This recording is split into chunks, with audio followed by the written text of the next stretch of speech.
पूज्य वीर भाई लुना आपा, सस्मिता आपा, ज्योत्स्ना आपा एवं आम मातृ परिवार अपा भाई मानक प्रणाम। वंदे मातरम। केते मिछ केते अज्ञानता केते अंधकार मो भीतरे,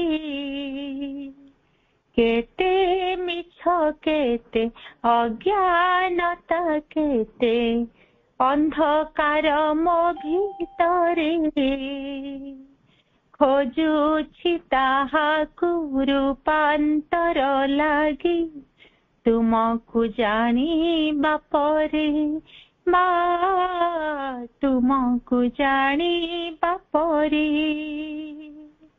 केते मिछ केते अज्ञानता केते अहंकार मो भीतरे, खोजुछि ताहाकु रूपांतर लागी तुमको जानिबा परे, मा तुमको जानिबा परे।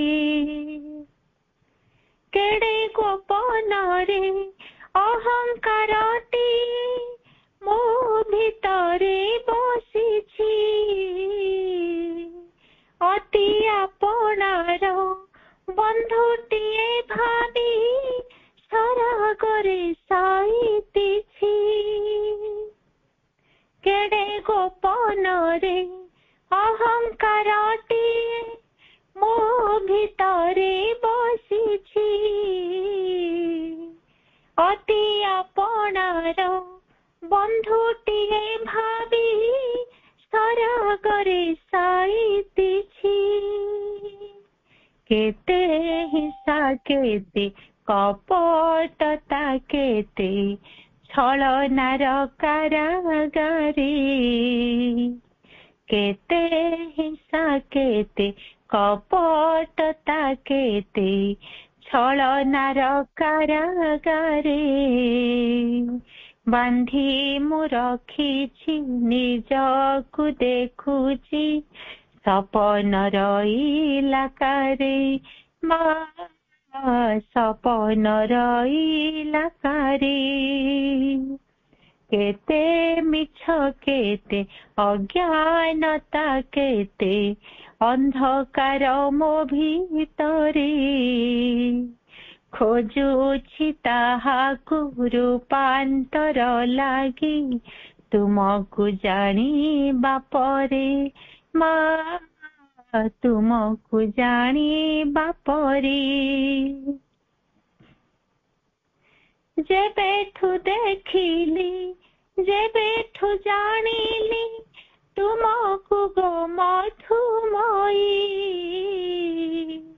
असीम प्रेमर आलोक बन्यारे चेतना उठिला चेई। जेबेठु देखिली जेबेठु जानिली तुमको गो मधुमयी, असीम प्रेमर आलोक बन्यारे चेतना उठिला चेई। तुम मधु हसे अमृत परसे अंधकार जाऊ दूरे, हाथ धरी मा चलाई नेब गो ए दुर्गम पथ परे, मा ए दुर्गम पथ परे। केते मिछ केते अज्ञानता केते अंधकार मो भीतरे, खोजुछि ताहाकु रूपांतर लागी तुमको जानिबा परे, मा तुमको जानिबा परे, मा तुमको जानिबा परे, मा तुमको जानिबा परे। वंदे मातरम।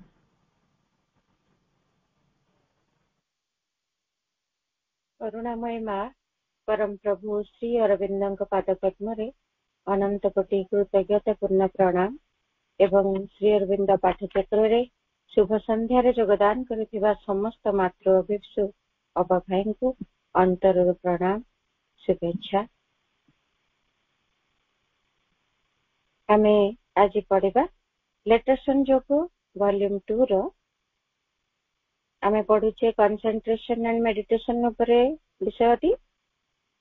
आज विषयटी रही मेडिटेशन स्लीप एंड समाधि। मेडिटेशन स्लीप एंड समाधि ध्यान निद्रा एवं समाधि ए तीनटा जाक भिन्न भिन्न अवस्था। ए तीनटी जाक भिन्न अवस्था भितर कौन संपर्क रही सेगुड़िक किभली हेबा आवश्यक ताहारे उपरे ही प्रभुंकर चिठी गुड़िक पढ़िबा। जने जेतेबेले ध्यान करने को चेष्टा करे सेतेबेले ता उपरे गोटे चाप थाए। आमे गत थर ताको टिके पढ़ुतिले there is a pressure to go inside. अंतर्गत चेतना मध्य को प्रवेश करने पाई एक चाप रहे जेतेबेले जने ध्यान अवस्था रे रहे। ध्यान करने को चेष्टा करे ध्यानस्थ होगा को चेष्टा कले सेतेबेले अंतर मध्य रे प्रवेश करबा लागि गोटे चाप अनुभूत हुए। ता फल कौन हम एई बाह्य चेतनाटी ठारू आमे निजको भिन्न करी अंतर चेतना भीतर जागृत होउथिबार प्रयास करू। गोटे गभीरतर चेतना मध्य को अंतर रे प्रवेश करने को प्रयास करू। किंतु प्रथमे कौन हुए मन यही कथा को ग्रहण करनिए जे यह एक प्रकार निद्रा भीतर को प्रवेश करने एक स्थिति सृष्टि होइछि बोली मन भीतर गोटे भावटे आसे।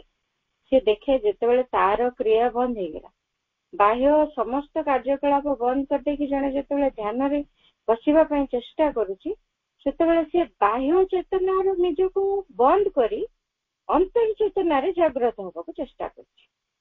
सेतिकी बेले मन भीतर एमिति गोटे स्वाभाविक भावटी आसे जे से निद्रा जीव कारण तार किसी काम नहीं तमाने से सोई पड़ियो। एई स्थितिटा को से चाहे भावे से कथा तेणु कहीं स्लीप टा हूँ एमती गोटे अंतर चेतनार अवस्था जोटा को जीवा लगी मनटी बहुबार अभ्यस्त होगी। आगरू आमे जेतेबेले जे ध्यान पूर्ण भाव में अभ्यास न करिचे जेतेबेले ध्यान करिबे अंतर चेतना मध्य प्रवेश करने को चेष्टा कर मनटी को नीरव करदेला मात्रे से मनटी साइलेंट है मैंने से कह सी अभ्यस्त शोई पड़ो जमी तार किसी काम नहीं से शोई पड़ो ये गोटी को अंतर चेतनार स्थिति जोटि की सी जीवाई अभ्यस्त होगी अच्छी। तेणु ध्यान जोगे जो जोग करा जाए से ही ए निद्राटी sleep is there to open the first difficulty. प्रथम असुविधा ए निद्राटी तारी भीतर आसे। आमे ध्यान करिछु भाबी सोई पड़ी हाँ शांति लगी निद हो जाइथिबो तापरे किंतु ध्यान रो जो परिणति ध्यान रो जो फलाफल से सब आमे किछि अनुभव कर पारिबो केवल सोई रहिबार गोटे अवस्था भीतर को चल जाए। एटा गोटे असुविधा but if one perseveres then gradually the sleep changes to an inner conscious state.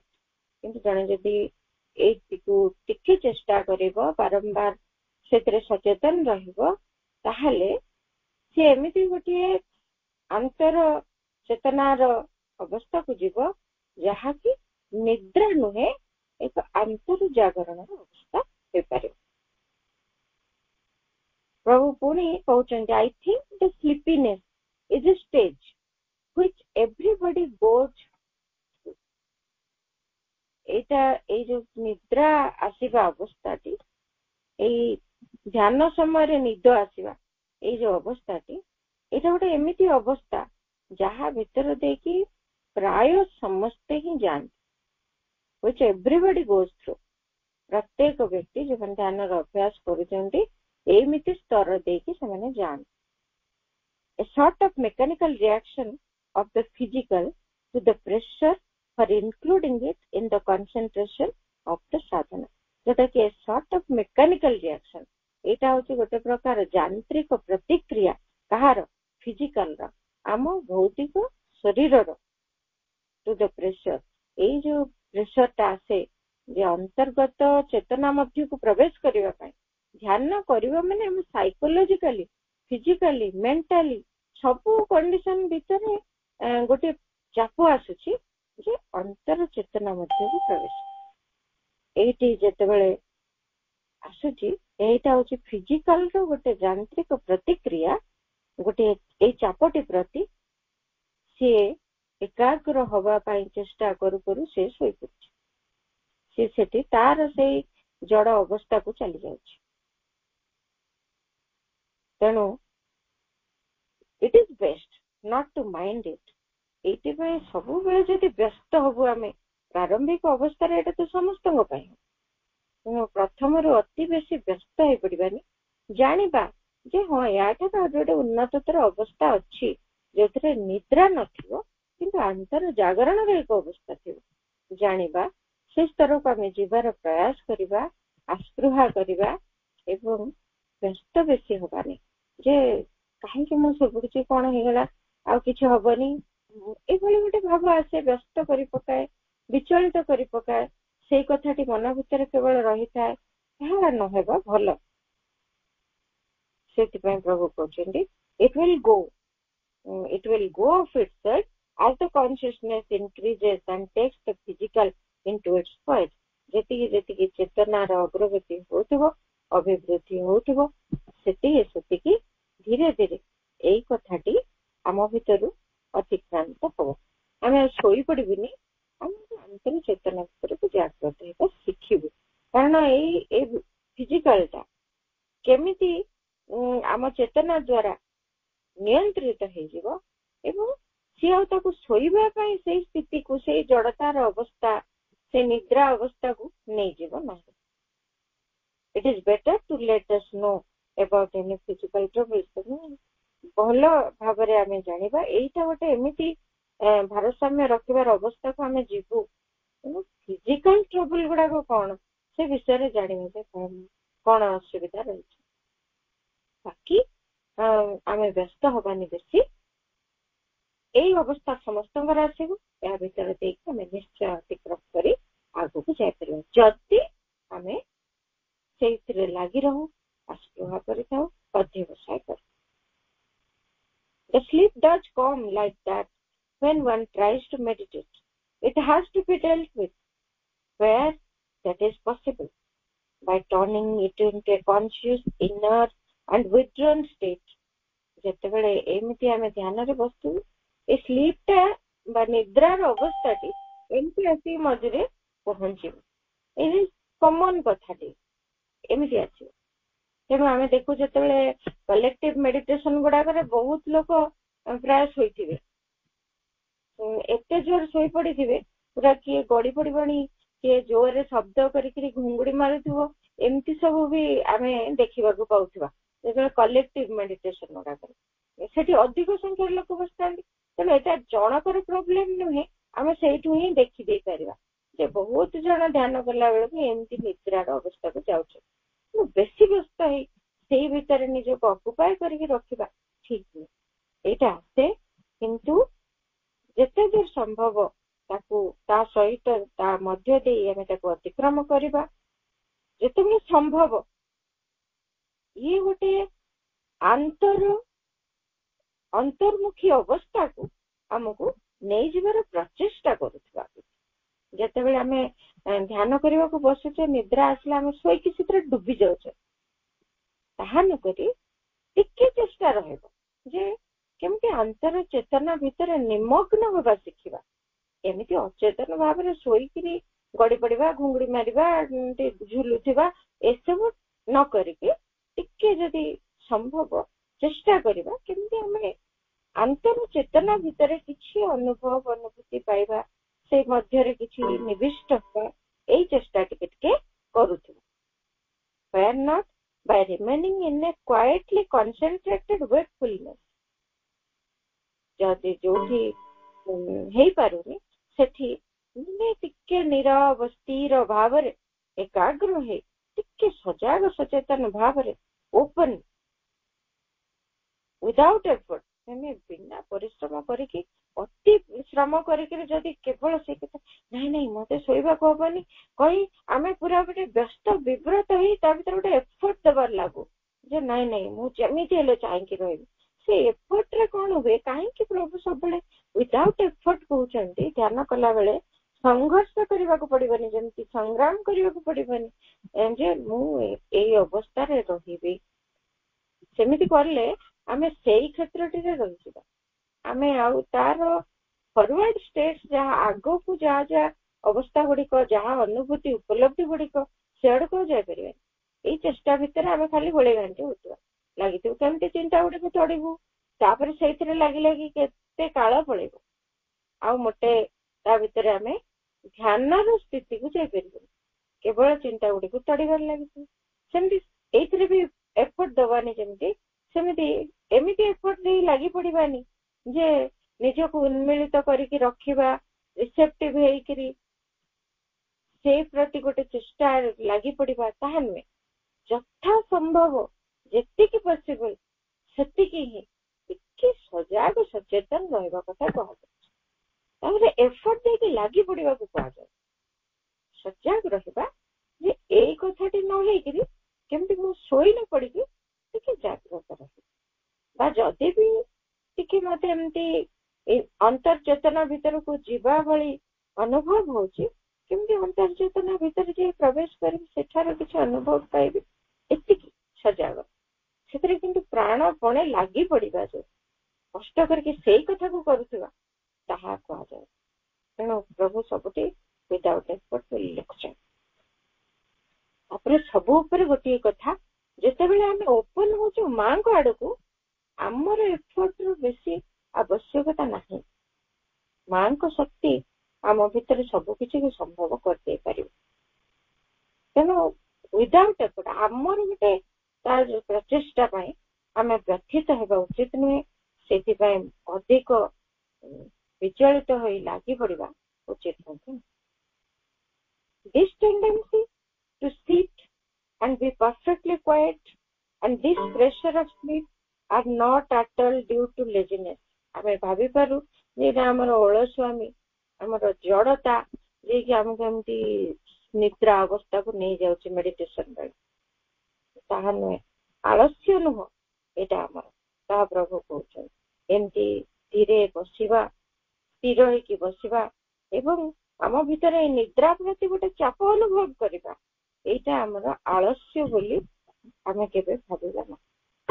କାରଣ ଏଇଟା ଆଳସ୍ୟ ନୁହେଁ, ଏଇଟା ଏମିତି ଗୋଟେ ଅବସ୍ଥା ଯାହା ଭିତରେ ଦେଇକି ଆମେ ସମସ୍ତେ ଯିବା, ଯୋଉମାନେ ଧ୍ୟାନର ଅଭ୍ୟାସ କରୁଛେ। You must put that idea out of your head। ତୁମ ମୁଣ୍ଡରୁ ସେଇ ଧାରଣାକୁ କାଢି ଫିଙ୍ଗି ଦିଅ ବୋଲି ପ୍ରଭୁ କହୁଛନ୍ତି। କାହିଁକି ଏଟା ହଉଛି? ତାହେଲେ it is due to the tendency to quiet, peace, going inside। When the sadhana begins with some intensity, it is most often like that for a time। ଯେତେବେଳେ ସାଧନା ତୀବ୍ରତାର ସହିତ ଟିକେ ଆଗକୁ ବଢିବାକୁ ଲାଗେ, ଏମିତି ଆମେ ଧ୍ୟାନସ୍ଥ ହୋଇ କିଛି ଅଭ୍ୟାସ କରିବାକୁ ଲାଗୁ, ଆରମ୍ଭ କରୁ, ପ୍ରାରମ୍ଭିକ ଅବସ୍ଥାରେ ଏଇସବୁ କଥା ଗୁଡିକ ନିଶ୍ଚିତ ଭାବରେ ହବ। ଏମିତି କିଛି ସମୟ ପର୍ଯ୍ୟନ୍ତ, କିଛି ଦିନ ପର୍ଯ୍ୟନ୍ତ ହଉ, କିଛି ବର୍ଷ ପର୍ଯ୍ୟନ୍ତ ହଉ, ଏସବୁ ଆମ ଭିତରେ ଲାଗି ରହିବ। Afterwards, there is a more even balance between the inner and the outer consciousness, or rather the outer begins to change and become of one piece with the inner। ଧୀରେ ଧୀରେ ଗୋଟେ ବାଲାନ୍ସ ଆସିବ।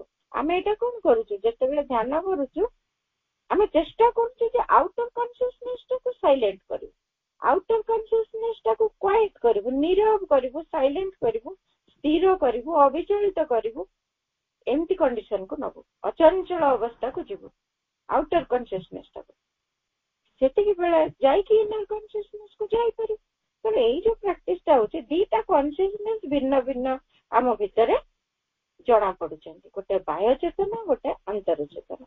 ଦୁଇଟା ଯାକ ଭିତରେ ଭାରସାମ୍ୟଟା ରଖିବା ପର୍ଯ୍ୟନ୍ତ ଏମିତି ଗୋଟେ ଅବସ୍ଥା ଆମ ଭିତରେ ଆସୁଥିବ, ଧ୍ୟାନ କରିବାକୁ ବସିଥିବ, ଶୋଇପଡୁଥିବ, ଏମିତି ବି ହେଇଯିବ। କିନ୍ତୁ ତାହା ସତ୍ତ୍ୱେ ଟିକେ ଯୋଉ ସଜାଗତା ଆମ ଭିତରେ ଜାରି ରଖିବା କଥା କହିଲେ, ସେତିକି ଯଦି ଆମେ କରୁ, ଦି ଜଣଙ୍କ ଭିତରେ ଏଇ ଆନ୍ତର ଚେତନା ଏବଂ ବାହ୍ୟ ଚେତନା ଭିତରେ ଗୋଟେ ବାଲାନ୍ସ, ଗୋଟେ ଭାରସାମ୍ୟ ପ୍ରତିଷ୍ଠିତ ହବ।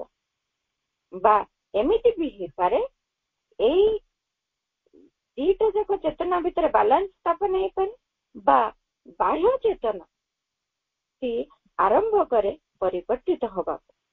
ଧୀରେ ଧୀରେ ବାହ୍ୟ ଚେତନାର ଯୋଉ ଅସ୍ଥିରତା, ଦୁର୍ବଳତା, ତାର ଯୋଉ ପ୍ରକାର ଜଡତାକୁ ଟାଣି ଧରିବାର ଅବସ୍ଥା, ତାର ଯୋଉ ଟେଣ୍ଡେନ୍ସି, ଏଇଗୁଡିକ ସବୁ କଣ କରିବ, ଧୀରେ ଧୀରେ ପରିବର୍ତ୍ତିତ ହବାକୁ ଲାଗିବ।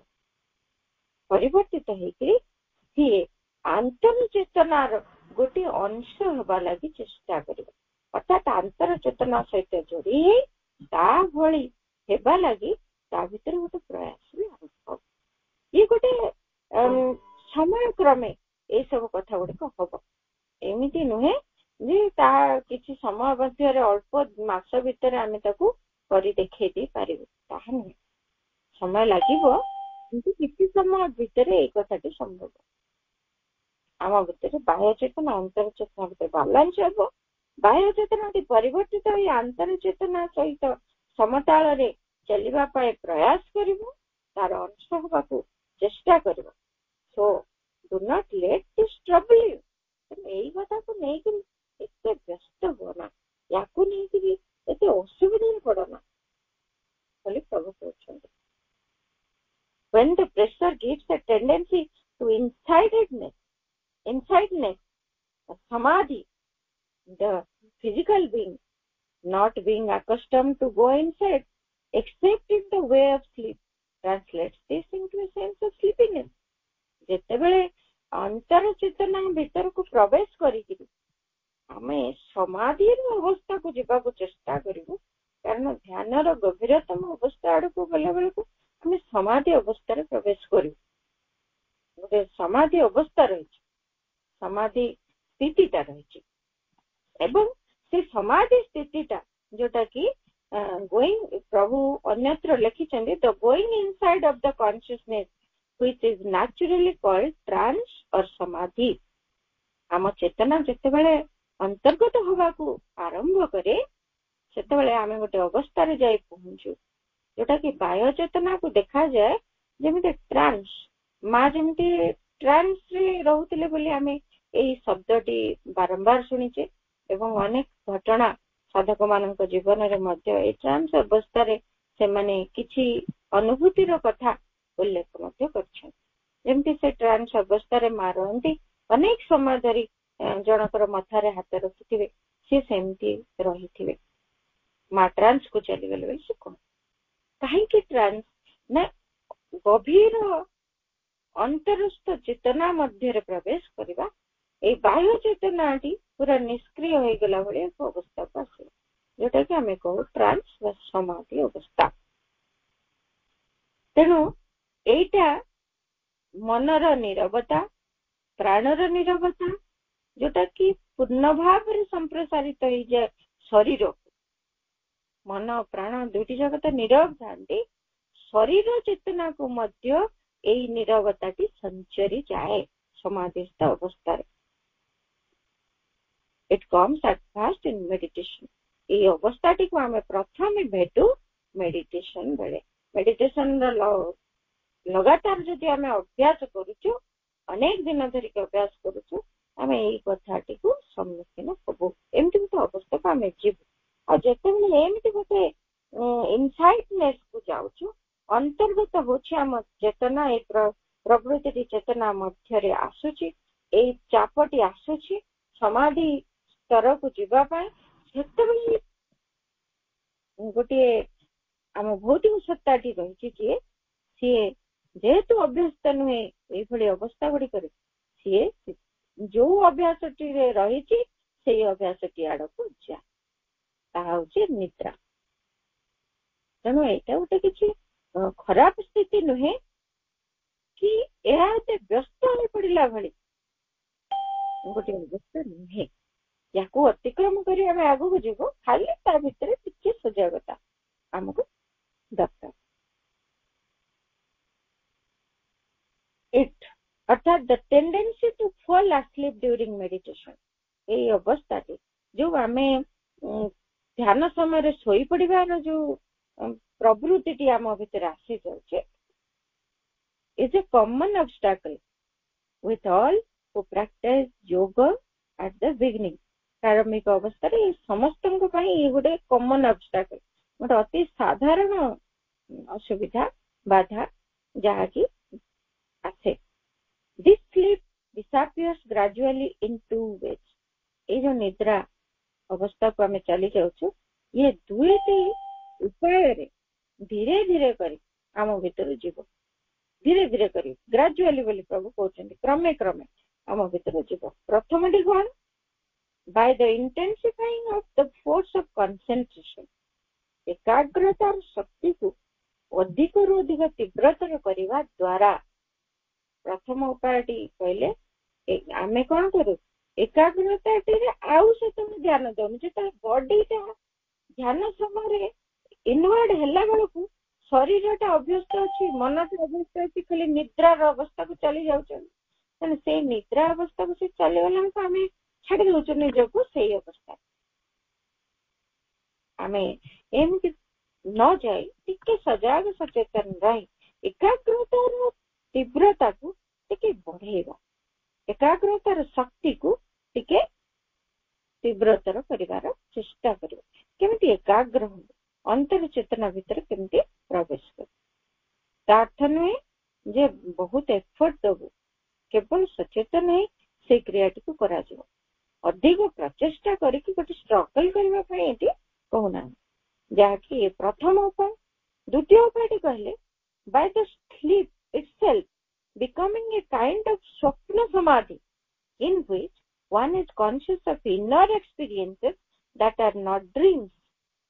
ଏଠି ଗୋଟେ ଆଉ ଗୋଟେ ଗଭୀରତାର କଥା କହିଲେ, କାରଣ ଏଇ ଯୋଉ ସମାଧି ବା ଟ୍ରାନ୍ସ ରହିଛି ବିଭିନ୍ନ ପ୍ରକାର।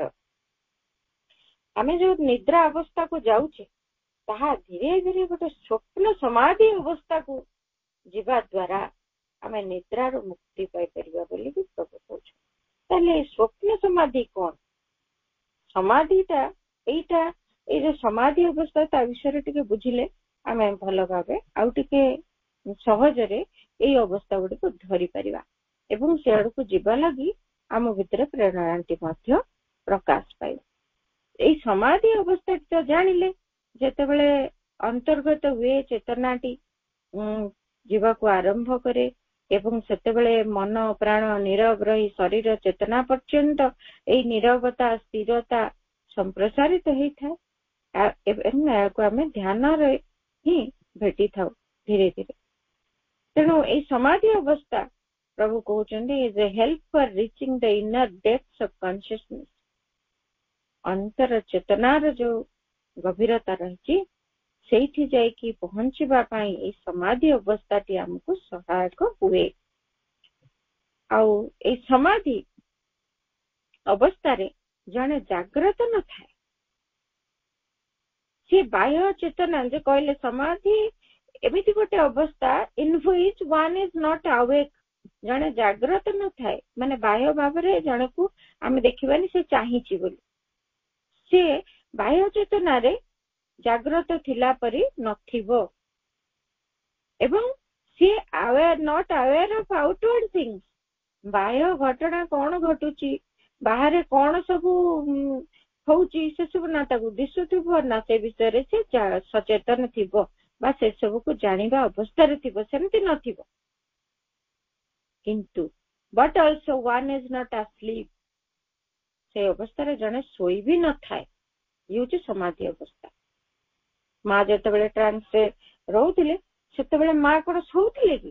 ସେ ଠିଆ ହେଇଥାନ୍ତି, କାହାର ମଥାରେ ହାତ ରଖିଥାନ୍ତି ବା ଚୌକି ଉପରେ ବସି ମଧ୍ୟ ସେ ଏମିତି ଏକ ଗଭୀର ଧ୍ୟାନମଗ୍ନ ନିମଗ୍ନ ଅବସ୍ଥାକୁ ଚାଲିଯାଆନ୍ତି ଏବଂ ସେଇ ଅବସ୍ଥାରେ ସେ ଅନ୍ୟ କାହାକୁ କୋଉଠି କେଉଁ ଦେଶରେ କିଏ ସାହାଯ୍ୟ ମାଗିଛି ତାକୁ ସାହାଯ୍ୟ କରୁଥାନ୍ତି, ତା ପାଖରେ ଯାଇ ପହଞ୍ଚିଥାନ୍ତି, ତାର ଦାୟିତ୍ୱ ନଉଥାନ୍ତି, ତାକୁ କୌଣସି ଅସୁବିଧା ଭିତରେ ତାକୁ ସହାୟତା ବି କରନ୍ତି, ଏସବୁ କାର୍ଯ୍ୟ ସେ କରୁଥାନ୍ତି। ସେ କିନ୍ତୁ ଆଉଟୱାର୍ଡଲି ବଡିଟା ସେମିତି ହେଇକି ଥାଏ, ବାହାରକୁ ଦେଖାଯାଉଛି ସେ ଆଉଟୱାର୍ଡ ଥିଙ୍ଗସ୍ ବିଷୟରେ କିଛି ଜାଣୁନି, କିଛି ଅନୁଭବ କରୁନି, ପ୍ରକୃତରେ ବି ସେମିତି ଅବସ୍ଥାଟି ନଥାଏ।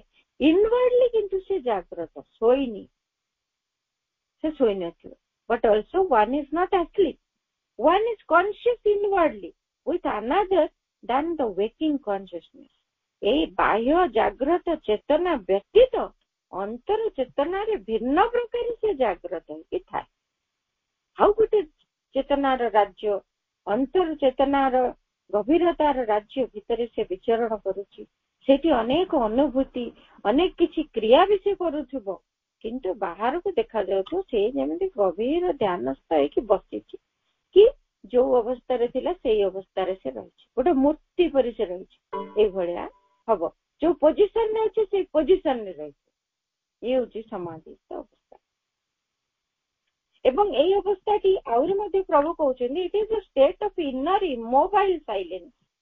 ଅନ୍ତର ଭିତରେ ଗୋଟିଏ ସ୍ଥିର ଅବିଚଳିତ ନିରବତାର ଅବସ୍ଥା ଅନ୍ତର ଭିତରେ, ବାହ୍ୟ ଚେତନାରେ କିଛି ଜଣା ପଡିବନି, ସମାଧି ଭିତରେ ଏଇ ଅବସ୍ଥାକୁ ଜଣାଯାଏ।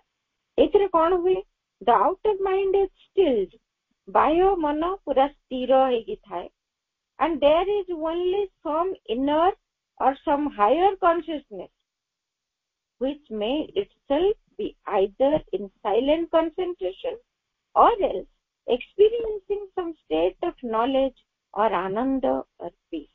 କେତେ ସୁନ୍ଦର କଥା ସେ ସମାଧି ଅବସ୍ଥା ଭିତରେ ଅନୁଭୂତ ହୁଏ, ତାହା ପ୍ରଭୁ କହୁଛନ୍ତି। ବାହ୍ୟ ମନଟା ଏଠି କଣ ହେଇଥାଏ, ପୁରାପୁରି ସାଇଲେଣ୍ଟ, ସ୍ଥିର, ଏକଦମ ନିରବ। ଆଉ ଗୋଟିଏ ଇନର ଅର ସମ୍ ହାୟର କନସିୟସନେସ ଭିତରେ ଏଇ ବ୍ୟକ୍ତିଟି ଯିଏ ସମାଧିସ୍ଥ ଅବସ୍ଥାରେ ଅଛି ସେ ଯାଇ ପହଞ୍ଚିଥିବ।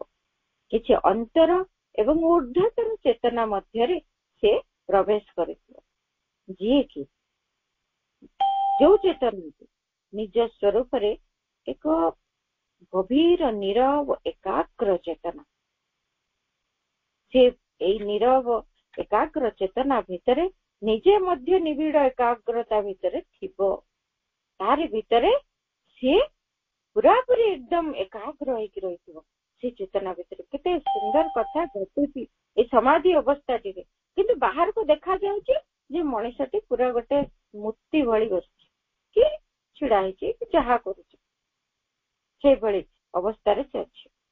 ବା ତା ଭିତରେ ସେ କଣ କରୁଥାଇପାରେ ଅନ୍ତର୍ଚେତନା ଭିତରେ, or else experiencing some state of knowledge, peace, ଆନନ୍ଦ, ବା ତା ଭିତରେ ଆନନ୍ଦର କିଛି ଅବସ୍ଥା, କୌଣସି ଅବସ୍ଥାରେ ସେ ଯାଏ ଆନନ୍ଦ, କିଛି କ୍ୟାପିଟାଲ ଏ, ପିସ୍ କ୍ୟାପିଟାଲ ପି, ନଲେଜ ବି କ୍ୟାପିଟାଲ କେ, ଅର୍ଥାତ୍ ଦିବ୍ୟ ଜ୍ଞାନ ବା ସେଇ ପରମ ପ୍ରଜ୍ଞାର ଅନୁଭୂତି ବି ସେ ପାଉଥାଇପାରେ ତା ଭିତରେ, ବା ପରମ ଶାନ୍ତିର ଉପଲବ୍ଧି କରୁଥାଇପାରେ ଏବଂ ସେଇ ଦିବ୍ୟ ମହାନନ୍ଦର ଅନୁଭୂତି ମଧ୍ୟରେ ସେ ଲୀନ ହୋଇପାରେ ଅନ୍ତର ଚେତନା ଭିତରେ। କିନ୍ତୁ ବାହାରକୁ କିଛି ଜଣାପଡୁନି, ବାହାରକୁ ଜଣାପଡୁଛି ସବୁ କିଛି ସ୍ଥିର ଏବଂ ସେ ଯେମିତି ସ୍ଥାଣୁ ଏବଂ ମୂର୍ତ୍ତି ଭଳି ପାଲଟି ଯାଇଛି। ଏବଂ ଏଥିରେ ଆଉ କଣ ହୁଏ, এই সমাধি অবস্থারে it is the inner mental, vital, physical which are separated from the outer। এই ସମାଧି ଅବସ୍ଥାରେ ଆହୁରି ମଧ୍ୟ ହୁଏ ବାହ୍ୟ ମନ, ବାହ୍ୟ ପ୍ରାଣ ଏବଂ ବାହ୍ୟ ଶରୀର ଠାରୁ ଅନ୍ତର୍ମନ, ଅନ୍ତର୍ପ୍ରାଣ ଏବଂ এই ଅନ୍ତର ଶରୀର ବା ସୂକ୍ଷ୍ମ ଶରୀର, ଏଇ ଦୁଇ ସବୁ କିଛି ଭିନ୍ନ ହେଇକି ଥାନ୍ତି। ଅର୍ଥାତ୍ ଏ ବାହ୍ୟ ସବୁ କିଛି ନିରବ ଥାନ୍ତି, ଅନ୍ତରରେ ସବୁ କିଛି କ୍ରିୟା ଚାଲିଥାଏ। ତେଣୁ ଏମାନେ ପୁରା ଡିଫରେଣ୍ଟ ହେଇକି ଥାନ୍ତି, ଦୁହେଁ ମିଳିତ ହେଇକି ନଥାନ୍ତି, ଦୁଇଟି ଯାକ ଭିନ୍ନ ଚେତନା ସ୍ତରରେ। ଇଏ ଥାଏ ସ୍ଥିର ଏବଂ ପୁରାପୁରି ନିଶ୍ଚଳ ନିରବ ବାହ୍ୟ ଜିନିଷ ଗୁଡିକ, ବାହ୍ୟ ଚେତନା ଗୁଡିକ, ବାହ୍ୟ ମନ, ବାହ୍ୟ ପ୍ରାଣ, ବାହ୍ୟ ଶରୀର ଏବଂ ଅନ୍ତର୍ଗତ ସମସ୍ତ ସତ୍ତା ପୂର୍ଣ୍ଣ ଭାବରେ ଅନେକ ଅନୁଭୂତି ଭିତରେ ବି ରହିଥାଇ ପାରନ୍ତି। ଦିବ୍ୟ ଜ୍ଞାନ ହଉ, ଦିବ୍ୟ ଆନନ୍ଦ ହଉ, ଦିବ୍ୟ ଶକ୍ତି ହଉ, ଦିବ୍ୟ ଶାନ୍ତି ହଉ, ତା ଭିତରେ ସେମାନେ ବୁଡି ଥାଇପାରନ୍ତି। ଏବଂ ଏ ଆଉଟର କନସିୟସନେସ୍ ଦ୍ଵାରା ଇନର କନସିୟସନେସ୍ ଟା ଆଉ କଭର ହେଇକି ନଥାଏ, ସେ ତାର ଫ୍ରିଲି କାର୍ଯ୍ୟ କରେ। ତା ଭିତରେ କେମିତି ଘଟଣା ଘଟୁଛି ସମାଧିସ୍ଥ ଅବସ୍ଥା ଭିତରେ। Therefore, they can freely have inner experiences. ଯାହା ଫଳରେ କଣ ହୁଏ, ବାହ୍ୟ ଚେତନାର କୌଣସି ଚାପ ଅନ୍ତର ଚେତନା ଉପରେ ସେତେବେଳେ ଅନୁଭୂତ ହୁଏ ନାହିଁ। ତେଣୁ ଅନ୍ତର ଚେତନା ଭିତରେ ଜଣେ ମୁକ୍ତ ଭାବରେ ଅନେକ ଅନୁଭୂତି ପ୍ରାପ୍ତ ହେଇପାରେ ଯେତେବେଳେ ଜଣେ ସମାଧିସ୍ଥ ଅବସ୍ଥା ଭିତରେ ଅଛି। ଏହା କେତେବେଳେ ଆମେ ପ୍ରାପ୍ତ ହବୁ, ଯେତେବେଳେ ଆମେ ଅଧିକ ଦିନ ଧ୍ୟାନର ଅଭ୍ୟାସ କରିବୁ। କାରଣ ଧ୍ୟାନରେ କେତେ କଥା ଆମେ ଜାଣିଲେ, ଧ୍ୟାନ ଆଉ ଏକାଗ୍ରତା ଭିତରେ ଆମକୁ କେତେ କେତେ କଥା ଦୃଷ୍ଟିରେ ରଖିବାକୁ ପଡୁଛି। ବାରମ୍ବାର ବିଫଳତା ସତ୍ତ୍ୱେ କେତେ ଅଭ୍ୟାସ କରିବାକୁ ପଡୁଛି। କୌଣସିଥିରେ ହତାଶ ନ ହୋଇ ଧୈର୍ଯ୍ୟର ସହିତ ପ୍ରତ୍ୟେକ ଦିନ ଧ୍ୟାନର ଅଭ୍ୟାସ କରି ସଚେତନ ଭାବରେ ତା ମଧ୍ୟରେ ଅଗ୍ରସର ହେବାକୁ ପଡୁଛି। ଯାହା ଫଳରେ କଣ ହଉଛି ନା ଆମେ ଏକ ଗଭୀରତାର ଆନ୍ତର ଚେତନାର ସ୍ତରକୁ ଯିବୁ, ଯାହାକି ଏମିତି ଧ୍ୟାନ କରୁ କରୁ କରୁ କରୁ ଅନେକ ଦିନର ଅଭ୍ୟାସ ଫଳରେ ସମାଧିସ୍ଥ ଅବସ୍ଥା ଆଡକୁ ଆମେ ଯାଇପାରିବୁ। ଏହି ସମାଧି ରହିଛି ଗୋଟେ ନିର୍ବିକଳ୍ପ ସମାଧି, ଗୋଟେ ଅବସ୍ଥା ଅଛି, ବା ଆଉ ଗୋଟେ ଅବସ୍ଥା ଅଛି ସ୍ୱପ୍ନ ସମାଧି। ଇଏ ମଧ୍ୟ ଗୋଟେ ଅବସ୍ଥା, ଯୋଉ ଗୁଡିକ ମଧ୍ୟ ଆମେ ଜାଣିବା କଣ କଣ ହେଇଥାଏ ତା ଭିତରେ। ହେଲେ ଏଇ ସବୁ ଚିଠି ଗୁଡିକୁ ବୁଝିବା ପାଇଁ ଆମକୁ ସହଜ ହେଇଯିବ। ତେବେ ନିର୍ବିକଳ୍ପ ସମାଧିଟା କଣ? ଇଏ ହଉଛି ପ୍ରଭୁ କହୁଛନ୍ତି, it means a complete trance in which there is no thought or movement of consciousness or awareness of either inward or outward things. All is drawing up into a supra-cosmic beyond. ଏମିତି ଗୋଟେ ଅବସ୍ଥା ଯୋଉଥିରେ ଏଇ ସମାଧିର ଏ ଗୋଟେ ଅବସ୍ଥା ଯୋଉଠିକି କିଛି ଚିନ୍ତା ନାହିଁ, ଚେତନାର କୌଣସି ଗତିବୃତ୍ତି ନାହିଁ, ଚେତନା ମଧ୍ୟରେ କୌଣସି କିଛି ବାହ୍ୟ ଚେତନା ହଉ କି ଆନ୍ତର ଚେତନା ହଉ, କହୁଛନ୍ତି ଅଫ ଆଇଦର ଇନୱାର୍ଡ ଅର ଆଉଟୱାର୍ଡ, କୌଣସି ବାହ୍ୟ ଚେତନାର ଜିନିଷ, ବାହ୍ୟ ବା ଅନ୍ତର୍ଗତ କୌଣସି କଥା ଚେତନା ଭିତରେ କୌଣସି ତା ଭିତରେ କୌଣସି କିଛି କ୍ରିୟା ନାହିଁ, ନା କୌଣସି କାର୍ଯ୍ୟ ଅଛି, ନା କୌଣସି କିଛି ନାହିଁ, ତା ଭିତରେ ଆୱାରନେସ୍ ବି ନାହିଁ। ଯେମିତି କି ଜଣେ ଏମିତି ଅବସ୍ଥାରେ ଅଛି, ଲାଗିବ କି ଇଏ ପୁରା ମୃତ, ଅନ୍ତର ଭିତରେ ବି ସେ ସ୍ଥିର, ବାହ୍ୟ ଚେତନାରେ ବି ସ୍ଥିର। ଇଏ ଗୋଟେ ଅବସ୍ଥା, ଯେମିତି କିଛି ବି ତାର କୌଣସିଠି କିଛି ହଲଚଲ ନାହିଁ, ଚେତନାର ଗୋଟେ ସ୍ଥିର ଅବସ୍ଥା ପୁରା। ତେଣୁ ନା consciousness or awareness of either inward or outward things, all is drawn up into a supracosmic beyond. ଏବଂ ବାହ୍ୟ ଚେତନା, ଅନ୍ତର ଚେତନା ସବୁ କିଛି ଯାଇ ନିମଜ୍ଜିତ ହେଇଯାଇଛନ୍ତି କୋଉଠି ନା ଗୋଟେ ସୁପ୍ରାକସ୍ମିକ ବିୟଣ୍ଡ, କ୍ୟାପିଟାଲ ବି। ଏଇ ଅତି ଜାଗତିକ ମାନେ ଏଇ ଭୌତିକ ଚେତନା, ବିଶ୍ୱର ଉର୍ଦ୍ଧ୍ୱସ୍ଥ ଚେତନାରେ ଯାଇକି ସବୁ କିଛି ନିମଜ୍ଜିତ ହେଇଯାଉଛି। ଏଇ ବିଶ୍ୱ ଚେତନାର ଉର୍ଦ୍ଧ୍ୱସ୍ଥ ଏକ ଉର୍ଦ୍ଧ୍ୱତର ଚେତନା ଭିତରେ ସବୁ ନିମଜ୍ଜିତ। ଏଠି ଆଉ କିଛି ନାହିଁ, ଏଥିରେ କିଛି କନସର୍ନ ହିଁ ନାହିଁ, କିଛି ଚେଞ୍ଜ ନାହିଁ, କିଛି ନାହିଁ। ସେମିତି ବାହାରଟା ବି ଟ୍ରାନ୍ସ, ଭିତରଟା ବି ଟ୍ରାନ୍ସ। ଖାଲି ସମାଧି ଅବସ୍ଥାରେ ଭିତରେ ଏକ୍ସପିରିଏନ୍ସେସ୍ ହଉଥାଏ, କିନ୍ତୁ ଏ ନିର୍ବିକଳ୍ପ ସମାଧିରେ ନା କିଛି ଏଠି ହଉନି। ଇଏ ସମଗ୍ର ଇନୱାର୍ଡ ଆଉଟୱାର୍ଡ ସବୁ ଯାଇକି ଆଉ କୋଉଠି ରହିଲେ, ଆଉ ଗୋଟେ ଉର୍ଦ୍ଧ୍ୱତର ଚେତନା ସେଇଠି ଯାଇକି ଏଗୁଡିକ ନିମଜ୍ଜିତ ହେଇଯାଉଛି। ଗୋଟେ ମୃତବତ୍ ଚେତନା ପୁରା, ୟାକୁ କୁହାଯାଉଛି It is supposed to be complete absorption in the susupti or the turiya. Prabhu Etah letter संयोग अन्य अनुसार मध्य लिखिछन्ति ए कथाटिको सेइठु हे मु उद्धार करछि तेनो से कहउछन्ति एटा गोटे कंप्लीट अब्जर्प्शन गोटे परिपूर्ण भाव रे गोटे निमज्जित अवस्था इन द सुषुप्ति अर्थात तुरीय ये होछि गोटे सुषुप्ति अवस्था तुरीय अवस्था जोटी किछि कोनोसी एक्टिविटी नै केवल गोटे निमज्जन ऊर्ध्वतर चेतना भितरे निर्विकल्प समाधि आ गोटे स्वप्न समाधि सी कौन गोटे अवस्था आम जा कथा पढ़िले सेकेंड कथाटी कहले by the sleep itself becoming a kind of स्वप्न समाधि ए निद्राटा गोटे स्वप्न समाधि अवस्था को चली जीवो जदि आउ निद्राटा रहिबनी गोटे एक्सपीरियंस वर्ल्ड को चली जीवो किछि आध्यात्मिक अनुभूति उपलब्धि स्तर को जणे चली जीवो स्वप्न समाधि अवस्था को जाने की इच्छा ये स्वप्न समाधि टा कौन in which they go inside and are conscious and have visions and experiences within but are unconscious about the thing. बाह्य चेतना विषय रे संपूर्ण अचेतन है किथिबे सोईथिबे भली रहिथिबे किंतु अंतर भितरे अंतर चेतना मध्य को प्रवेश करी सेठी विजन्स और एक्सपीरियंसेस आसुथिबो तांका किछि सूक्ष्म दर्शन किछि सूक्ष्म अनुभूति आध्यात्मिक अनुभूति उपलब्धि गुड़िक होथिबो जोड़ा कि स्वप्न भली तांको दृश्यमान होथिबो किछि सूक्ष्म दर्शन से माने विजन से देखुथिबे किछि देखिबे से गुड़िक एक्सपीरियंस गुड़िक किछि सूक्ष्म दर्शन गुड़िक तांको भीतर आसथिबो सेमति गोटे अवस्था जेमति आमे सोईकी स्वप्न देखुछु कोन आमे बाह्य चेतना देखा केमती आम खटरे शोचु एवं आमको जोर निद किंतु आमे जे को जाइए को प्राणी जगत रे बुलुचु कौन देखुचु कि दृश्य देखुचु कौन अनुभव करचु आमे जानि पारनु सेगुड़ा बाहर को ना आमे जानूचु ना बाहर लोक भी कई जानी पारछन आम तो शोचु आमे कौन स्वप्न देखुचु कि अन्य लोक केम जानी पारिबनी ठीक सेमिति ये गोटे अवस्था बाहर को निद्रार अवस्था थिबो जड़े शोची बोली लगुव ध्यानस्थ होगी बस से शोई पड़ी एमती जड़े देखुव किंतु सी अंतर्चेतना मध्य सूक्ष्म दर्शन सब कर तेणु स्वप्न अवस्था ड्रीम स्टेट ये गोटे अवस्था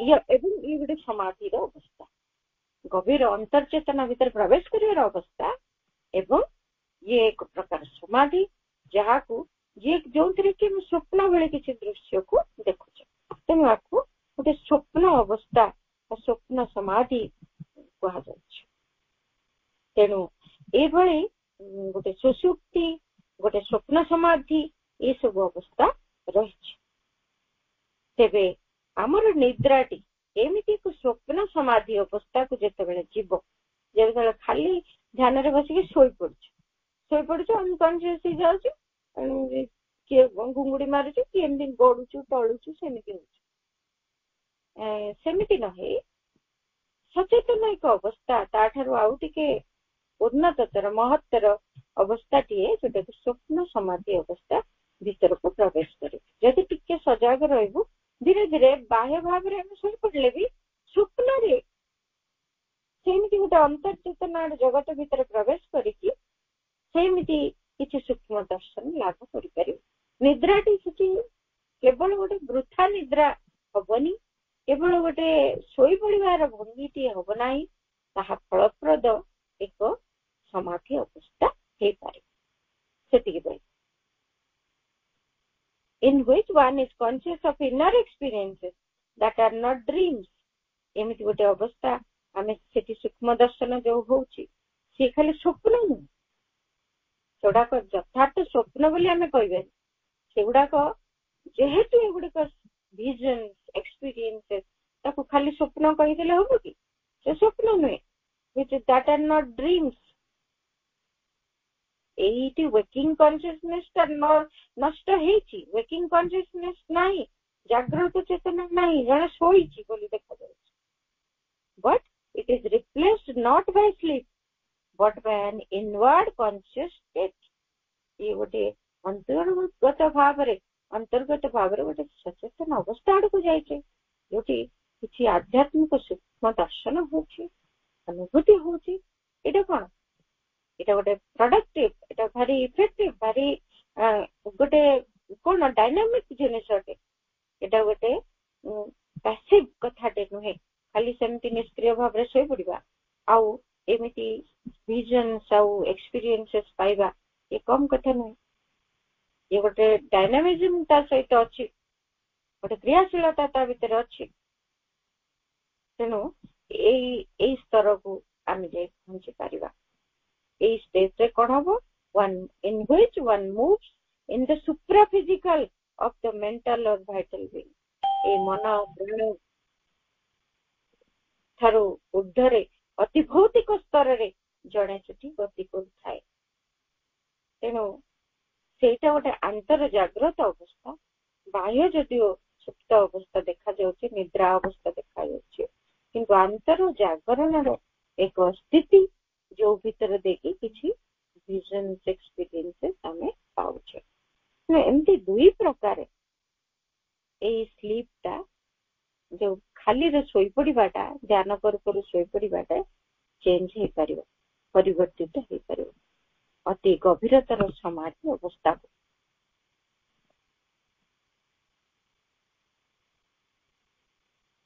ଆଜି ତ ସମୟ ହେଇଯାଇଛି, ଆଉ ଗୋଟେ ଚିଠି ଆରମ୍ଭ କରିବାକୁ ସମୟ ନାହିଁ, କିନ୍ତୁ ଆମେ ପରବର୍ତ୍ତୀ ପର୍ଯ୍ୟାୟରେ ଏ ବିଷୟରେ ଅନ୍ୟ ଚିଠି ଗୁଡିକ ପଢିବା।